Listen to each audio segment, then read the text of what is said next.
bom dia a todos, bom dia ouvinte. O meu ponto é o seguinte, o próximo item da pauta do Congresso Nacional é a reforma tributária. Se vai sair, se não vai sair, o fato é que está em discussão.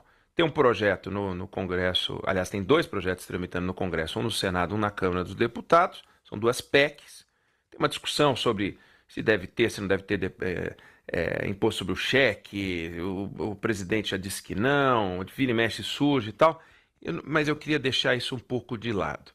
Meu ponto é o seguinte, nós estamos decidindo como nós vamos financiar o Estado, porque uma reforma tributária é isso, de que forma você vai financiar o Estado. A gente hoje tem um modelo de financiamento que tem dezenas e dezenas e dezenas de impostos, tributos, taxas e contribuições, falam em 90, é uma conta um pouco marota, porque, por exemplo, a taxa de emissão do passaporte é uma das 90 taxas e tal. É evidente que você não pode falar em simplificação e eliminar a taxa do passaporte. Tem várias taxas que são específicas. Então a gente nunca vai ter 3, 4 impostos. A gente vai ter sempre vários impostos. Mas a gente tem um modelo tributário muito complicado, exige das empresas e das pessoas que prestem atenção em tudo. Ele é, como se diz, injusto socialmente, usa-se a palavra regressivo, ele prejudica quem ganha menos, ele atrapalha a produção, tem todos os defeitos do mundo, todos, mas ele está lá, gera 35% do PIB, 33% do PIB, seja lá o que for, toma, portanto, um terço do nosso dinheiro, ou um pouquinho mais do que isso, e a gente quer um modelo diferente. Esse modelo diferente, ele não vai tomar menos dinheiro da gente. Pode tirar o cavalinho da chuva. Não vai tomar um quarto do nosso dinheiro. Vai tomar um terço, igual. Não vai mudar. Porque se mudar, quebra o Brasil. Então não vai mudar. Mas ele vai ficar mais racional. Legal. A minha discussão é a seguinte. Por que em vez de discutir um modelo que simplifica a tributação no Brasil e mantém a quantidade de assalto que o Estado pratica contra a sociedade, a gente não discute que Estado a gente quer? Por quê? Não tem o menor cabimento a gente assumir, admitir, partir do princípio que o custo do Estado é esse. Porque a hora que a gente faz uma reforma tributária e diz, bom, agora já resolvemos mais um problema, fizemos da Previdência, agora a gente faz a tributária, vamos para o próximo assunto. Não, nós não podemos sair desse assunto. O assunto é justo um Estado que custa um terço de tudo que se produz no país? É justo isso? Tá certo isso? Com esses tribunais, a justiça brasileira custando 3 vezes mais do que a alemã? Como é que a justiça brasileira pode custar 3 vezes mais do que a alemã na comparação com o PIB? Ela é 3 vezes melhor do que a da Alemanha? Ela é igual à da Alemanha? Ela é um terço da qualidade da justiça alemã? Né? A gente tem procuradores em início de carreira com salário exorbitante. Isso é Ministério Público. Mas é um assinte o que se paga para as carreiras jurídicas. As carreiras jurídicas tomaram o Estado na Constituição de 88, fizeram um lobby muito do bem feito, não existe ninguém que ganha mais do que as carreiras jurídicas. Um delegado ganha bem, salário inicial, um procurador, né, defensor público, juiz. Agora vai ver professor, vai ver policial, vai ver médico. Não ganha isso, não ganha bem na largada. Então a gente tem um Estado desbalanceado, eu estou falando das carreiras. O grosso do dinheiro fica com os servidores públicos, nós temos estruturas, esses tribunais de conta, que são um absurdo, nós temos as câmaras dos vereadores, as assembleias, tudo isso custando, tomando nosso dinheiro, é um assalto, e a gente assume que isso está razoável e fala, vamos fazer um modelo mais simples para assaltar a sociedade de uma maneira que ela sofra menos. Então, eu acho que tem uma inversão. Entendo que não dá para... só depois que o Estado brasileiro virar um Estado dos sonhos é que a gente vai fazer uma reforma tributária. Mas nós não estamos sequer discutindo isso. Só o Paulo Guedes que está lá gritando. Toda hora ele fala sobre isso, toda hora ele fala sobre isso, mas ninguém parece que escuta. Nós temos um Estado caro. O Congresso Nacional é caro, as mordomias são grandes. Não é só mordomia no sentido de carro, não. Mas também... Por que no Supremo Tribunal Federal tem que ter um cara que puxa a cadeira do ministro, gente? E coloca uma capinha nas costas do ministro? Por que tem que ter um cara servindo café? Por que não põe uma garrafa térmica com os copinhos de plástico daquele bem vagabundo? Qual é o problema? Não pode? Mas não pode por quê? Os doutores não podem pegar o próprio café? Pode parecer bobagem isso, mas a gente tem uma estrutura feita para um reino, sabe? É o Palácio de Versalhes, é um grande Palácio de Versalhes em cada lugar.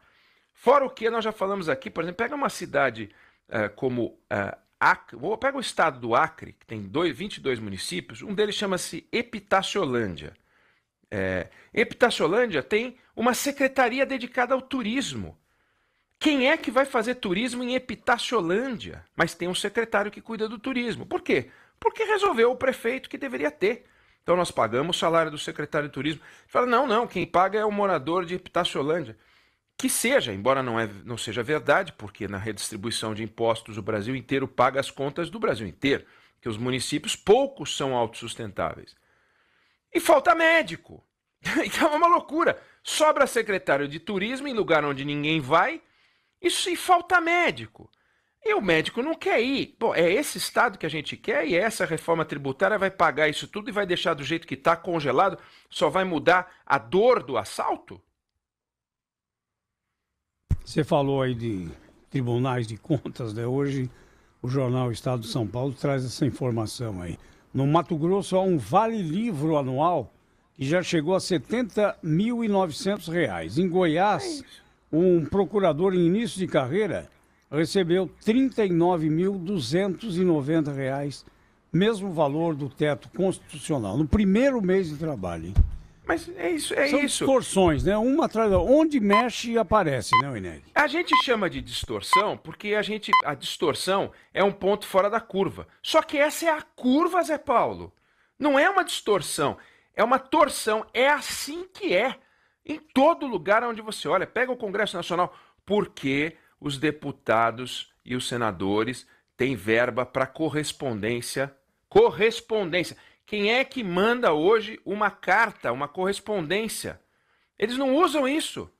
E não deveriam usar mesmo. Tem Só e-mail. ouvintes da Bandeirantes, viu? Que ainda tem esse costume epistolar. Ok, mas eles não recebem uma verba para isso, né? Não, eles pagam do próprio bolso. Eles pagam do próprio bolso. Agora, por que um deputado tem que ter uma verba para mandar uma correspondência? Não tem cabimento um negócio desse. Eles têm não, mas verba só aqueles pra tudo. cumprimentos de aniversário, viu? Natal. Pois é, e eu que pago, você que paga, o ouvinte da Bandeirantes é que paga. Nós não temos que pagar para ele cumprimentar um eleitor. Que ele quer cumprimentar um eleitor, ele cumprimenta um eleitor. Eles têm verba para ter funcionário no estado onde eles trabalham. Ah, mas a gente precisa fazer campanha. Ué, que faça. E aí não aprovaram, agora não estão em discussão, não está em discussão aumentar, dobrar a verba de campanha política para 3,7 bilhões de reais para a campanha de 2020. Imagina de 2022. Então, esse estado que a gente quer, é assim que a gente quer? Então, tudo bem. Nós topamos, não vamos mais nunca reclamar. Quando aparecer o Vale Livro, a gente abençoa, a gente diz, é isso mesmo, porque a gente quer pagar sim.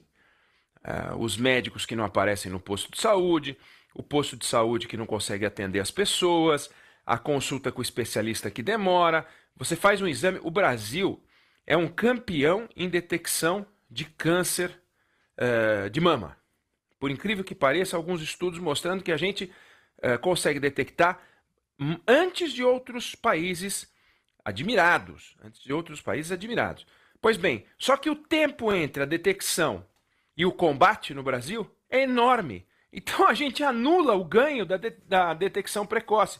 A gente fala, detectar precocemente é a base da cura. A gente consegue até detectar, só que a gente não consegue curar, porque daí a mulher entra numa fila e aí anula esse ganho.